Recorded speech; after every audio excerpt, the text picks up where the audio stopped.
What's going on, everybody? Joe at the Big Sky Model Workshop.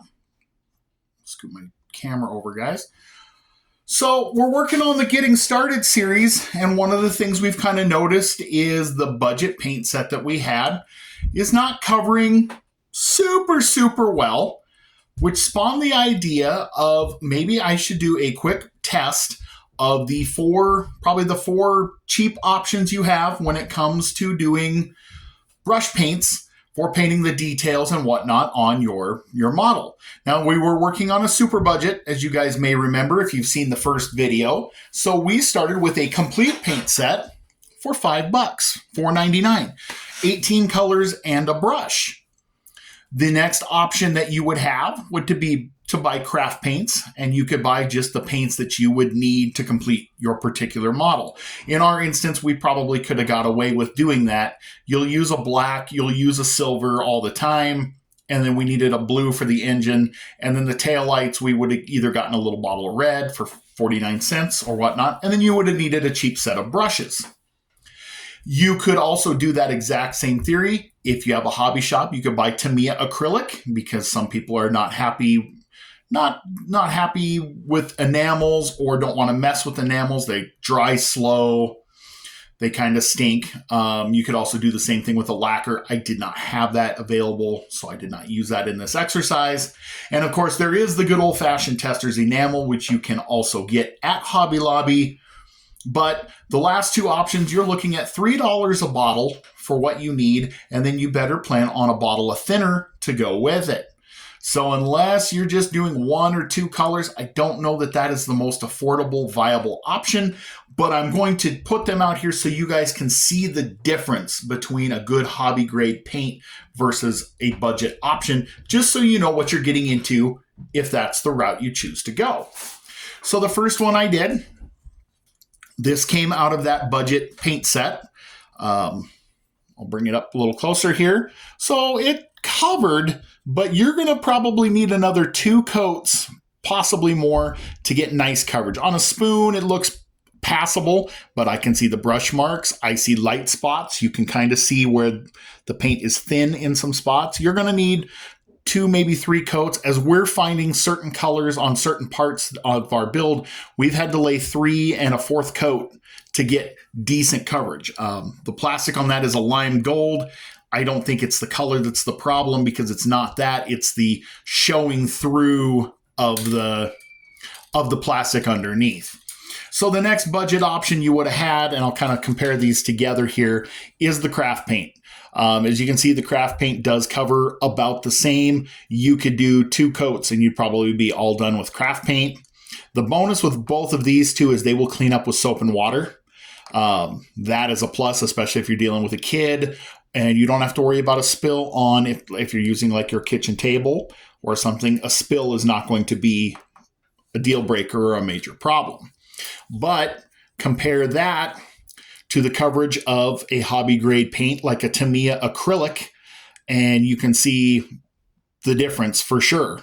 50 cents, $3.50.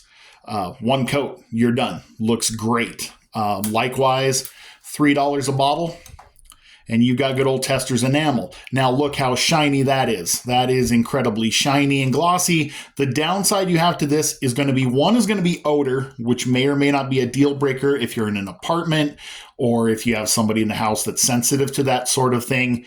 The other problem is this is going to take a good week to dry. This stuff will be sticky and tacky. Your acrylics, half an hour and you're off and running. So that was just I just wanted to do a comparison for you guys to see. Knowing what I know now, I think for a super budget option, we would have been better off on this particular project. We only really needed some silver and some blue because we painted the stuff that needed to be black with spray paint. We could have bought a 49-cent bottle of blue, a 49-cent bottle of silver, a set of brushes for $1.25 at the dollar store, and we'd been done. And then if you have different projects as you go along, if you buy a different model kit, say a Chevy and you need orange, 49 cents for a bottle of orange craft paint. 2 coats max, and it should be good to go, and you're set. This set is okay. I'm not saying don't buy this set. Just know that if you do buy this $4.99 set, be patient, because it can take you 3 coats to get the coverage that you want on what you're doing. If it's a kid, they may not care. I know Andre probably isn't as particular about it as I am. I just, I don't know. Of course I'm pickier because I'm building, and I have to remember to just step back and let him do this to where he's happy. But at the same point, if it's you, an adult, and you want this to look really good, you're going to want 4 coats on that. You're going to want your engine to be blue and coated blue, because it's not going to have light plastic undertones or brush paint undertones on it. You want it to look as good as you can get it to be. So that's what I would do. This is just a fun little exercise. This is just a sidebar to what we're doing on the Getting Started series. Just some food for thought. Obviously, as you upgrade, you're going to want to get something like a Tamiya or a Testors.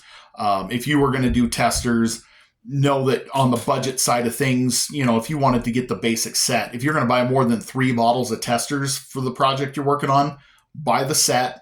It's $17 at Hobby Lobby. It's roughly between 15 and 20 wherever you go. It's going to have some colors. It's going to have thinner. It's going to have a brush. It's slow drying, but it covers well and it's shiny. It's the old standby. So when we do the next version of this, when I do the second build, I may actually, for fun, go ahead and do the craft paints just to see if my theory is what I think it is as far as covering like the engine and details and things like that. Let me know if you'd like to see that or not. Let me know your thoughts. Once again, remember, we are dealing in a brush painting scenario because we are on a budget. We are either getting a child or a friend or somebody started, or we're just getting back into things. So yes, I know that all of these are completely different if you airbrush them. They're completely different if you use retarder with the Tamiya. They're different across the board. I understand that. You know that.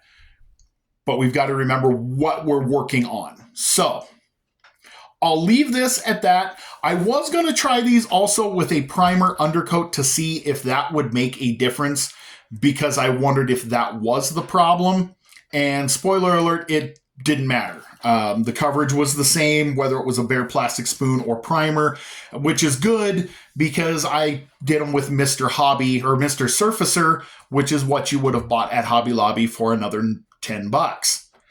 Not a necessary expense to brush paint. It's just a matter of the quality of paint you're getting. I mean, you get what you pay for. I mean, $5 divided by 18, that's what, 30 cents, less than 30 cents a bottle for this, 49 cents a bottle for that. We're dealing with, water-based paint. Just some food for thought, a nice little sidebar for you.